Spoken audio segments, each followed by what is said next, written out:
हम नए हैं इस प्रोफेशन में, हम पहले कस्टमर के साथ किस तरह से बात करें, क्या करें, इसके ऊपर वीडियो बनाइए। बहुत सारे लोगों ने रिक्वेस्ट की है, कस्टमर पहला हो या 100 नंबर का हो, जो बातें होती है वो सिमिलर ही होती है। लेकिन नए आर्टिस्ट के साथ सबसे बड़ा बात है उनकी सेफ्टी कंसर्न की। तो ये दो टॉपिक के ऊपर आज हम इस वीडियो के ज़रिए बात करेंगे। हेलो, नमस्ते, how are you all today.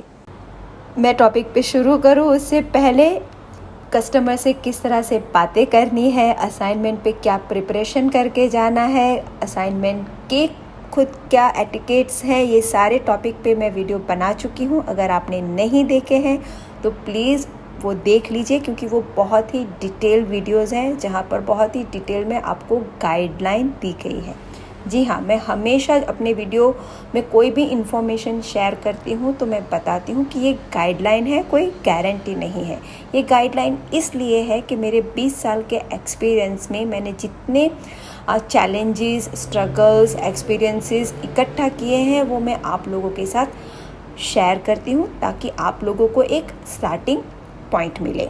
अब जैसे मैंने कहा कि कस्टमर पहला हो या 100 हो, जो बातें होती हैं वो या तो हम जो भी करते हैं वो पूरे असाइनमेंट को लेके वो सब कुछ सिमिलर होता है, लेकिन एक बात की कमी होती है और उसी बात की वजह से ये सारे सवाल हमें परेशान करते हैं, और वो है एक्सपीरियंस। जी हाँ, हमें एक्चुअल एक्सपीरियंस नहीं होता और इसीलिए हमें एक डर सा बना रहता है कि हम ये कैसे कर पाएंगे। और यकीन मानिए, ये एक्सपीरियंस आप जब तक खुद नहीं लेंगे, जैसे कि आपको तैरना नहीं आता, आपको पूरी गाइडलाइन दी गई है, आपको सेफ्टी फीचर्स भी दी गए हैं, फिर भी एक डर बना रहता है। जब तक आप कूद नहीं जाते पानी में तब तक कोई भी वो आपको नहीं बता सकता कि एग्जैक्टली क्या करना है और कैसा फील होता है। तो जी हाँ, जो एक्चुअल सिचुएशन जो होती है, एक्सपीरियंस होता है, वो जब तक आपको नहीं होता ये डर बना रहता है। और हर एक असाइनमेंट अपने आप में एक नया एक्सपीरियंस होता है, क्योंकि आप हर वक्त नए नए लोगों से मिलते हो, तो नए नए एक्सपीरियंस होते हैं। तरह तरह के कस्टमर्स होते हैं, कुछ सिर्फ टाइम पास के लिए आपको कॉल करते हैं, कुछ जेन्युइन होते हैं, कोई विंडो शॉपिंग के लिए निकला हुआ है, किसी का बजट कम है, किसी को पर्टिकुलरली मालूम है कि उन्हें क्या चाहिए। तो इस तरह से आप इतने सारे अलग अलग लोगों को मिलते हो, तो इसीलिए हर बार आपको अलग अलग एक्सपीरियंसेस होते हैं, और इसी एक्सपीरियंस के चलते आप सीख जाते हो जो भी सिचुएशन आपके सामने आती है तो उसको किस तरह से मैनेज करना है। तो नए आर्टिस्ट हो, नए हो इस प्रोफेशन में, इसीलिए ये डर जो लग रहा है वो बहुत ही कॉमन है।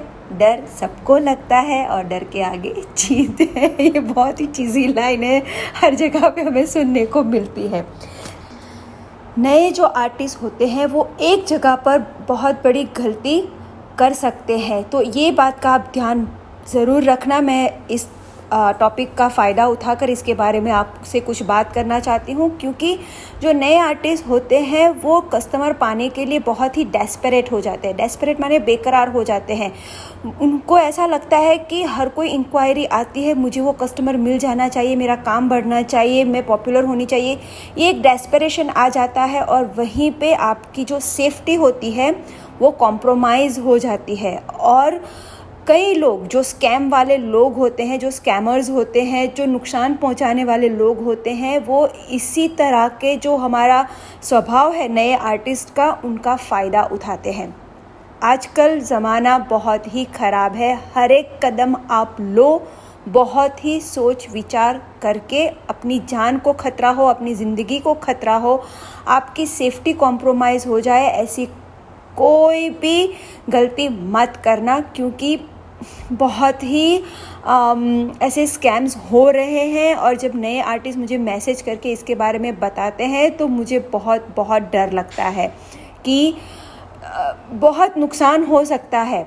तो जब आपको कोई कॉल करता है असाइनमेंट के लिए, तो अगर किसी आपकी सहेली ने, रिश्तेदार ने, या तो आपके जान पहचान वाले ने उनको नंबर दिया है रेफरेंस के तौर पर, तो ठीक है, रियल पर्सन है, आप उनको कनेक्शन के थ्रू भी कोई जान पहचान है आपकी, तो ठीक है, अगर सामने वाला कोई रैंडम पर्सन आपका नंबर इंटरनेट पे है, आपका नंबर इंस्टाग्राम पर है, वहाँ पर फ़ोन उठा के आपको फ़ोन करता है, तो आपको मालूम भी नहीं है कि सामने कौन बात कर रहा है और उनके इंटेंशन क्या है। तो इसीलिए जब किसी अनजान व्यक्ति के साथ बात करो तो हो सके इतनी इन्फॉर्मेशन आप गैदर करने की कोशिश करो, उनको पूछो, समझने की कोशिश करो कि वो क्या चाह रहे हैं, उनके इंटेंशन क्या है। कुछ आप बात करते हो तो आपको कुछ हद तक अंदाज़ा आ जाता है, क्योंकि अगर कहीं पे भी वो हिचकिचाहट आ गई, जवाब देने में थोड़ी सी गफलत आ गई, वो अच्छे से क्लियरली आंसर नहीं दे पाते,